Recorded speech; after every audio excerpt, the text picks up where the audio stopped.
नमस्कार। चलिए आज एक बहुत ही गहरे और प्राचीन ग्रंथ की दुनिया में चलते हैं। एक ऐसा ग्रंथ जो अस्तित्व के सबसे बड़े सवाल उठाता है। इसका नाम है श्वेताश्वतर उपनिषद। सोचिए, हजारों साल पहले कुछ ऋषि मुनि एक साथ बैठे और उन्होंने कुछ सवाल उठाए। और सवाल क्या थे? अरे वही सवाल जो आज भी हम सबको, बड़े बड़े थिंकर्स को परेशान करते हैं। तो आज हम उन्हीं ऋषियों के इस फिलॉसॉफिकल जासूसी में उनका साथ देंगे। ये एक तरह से कॉस्मिक डिटेक्टिव स्टोरी है। तो फिर देर किस बात की, चलिए शुरू करते हैं और इस रहस्य की तह तक पहुंचते हैं। तो किसी भी जासूसी की तरह इन ऋषियों ने भी अपनी जांच शुरू की। सबसे पहले सस्पेक्ट्स की लिस्ट बनाकर, मतलब कौन हो सकता है इस पूरे ब्रह्मांड का रचयिता। और उनकी लिस्ट देखिए कितनी कमाल की है।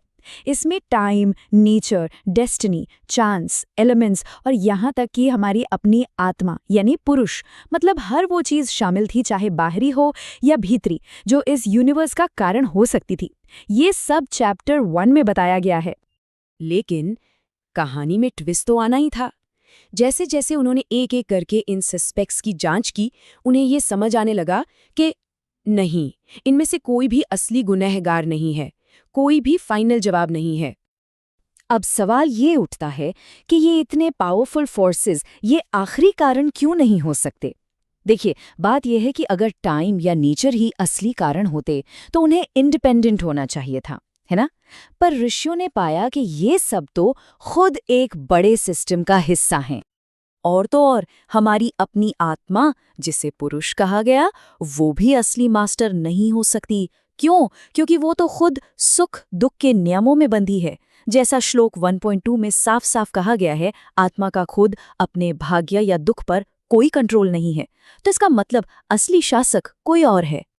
तो जब बाहर के सारे रास्ते बंद हो गए, सारे सस्पेक्ट्स बरी हो गए, तब ऋषियों ने क्या किया?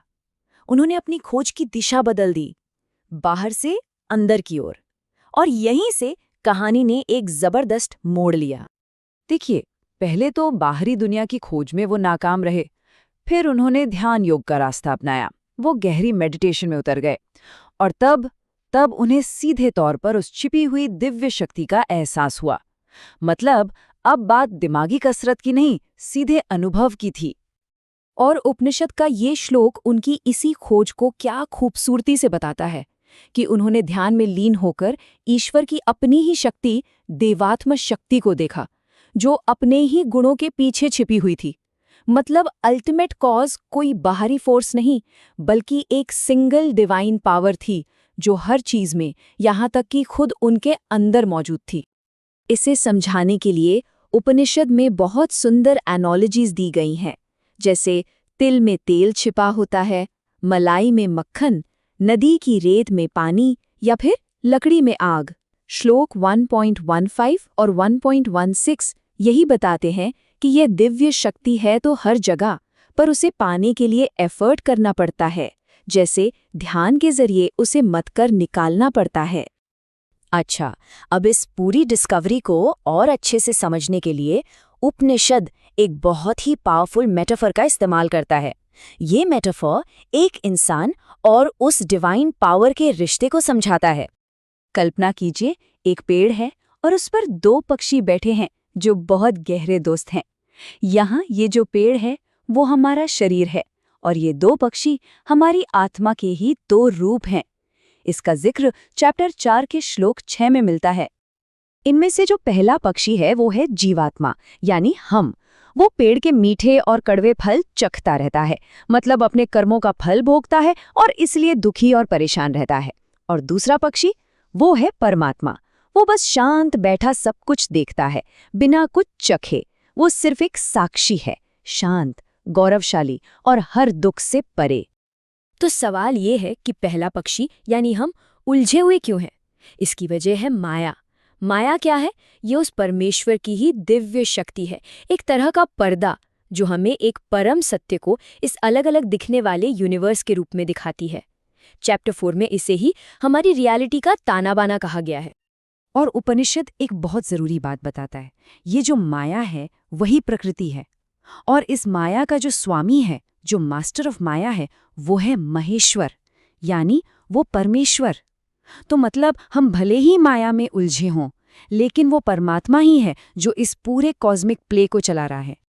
तो उपनिषद सिर्फ प्रॉब्लम बताकर नहीं छोड़ता, बल्कि सल्यूशन भी देता है। वो हमें रास्ता दिखाता है, उस दुखी पक्षी से उस शांत, पीसफुल पक्षी तक पहुंचने का। और वो रास्ता क्या है? वो रास्ता है उस एक परम ईश्वर को जान लेना। यही सारे दुखों का अंत है और सच्ची मुक्ति है। ऋषियों की खोज का जो अंतिम जवाब था, वो यही था। उस एकता का ज्ञान ही हमें जन्म मृत्यु के इस चक्कर से आज़ाद कर सकता है।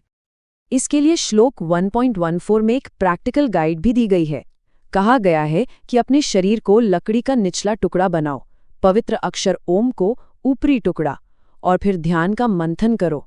तब जाकर तुम्हें वो परमात्मा मिलेगा जो आग की तरह तुम्हारे ही अंदर छिपा हुआ है। और इस पूरी पहेली का जो आखिरी और सबसे जरूरी टुकड़ा है, वो है भक्ति।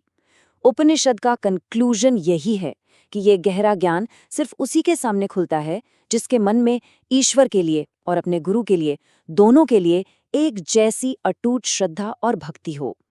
तो सवाल ये उठता है कि हजारों साल पुराने ये सवाल रियलिटी की नेचर के बारे में, आज़ादी के रास्ते के बारे में, क्या आज भी हमारे लिए उतने ही रेलेवेंट हैं? श्वेताश्वेतर उपनिषद तो यही इशारा करता है कि इन जवाबों की खोज इंसान की एक टाइमलेस जर्नी है, एक ऐसी यात्रा जिसके मायने हम सबको अपने अपने जीवन में खुद तलाशने हैं।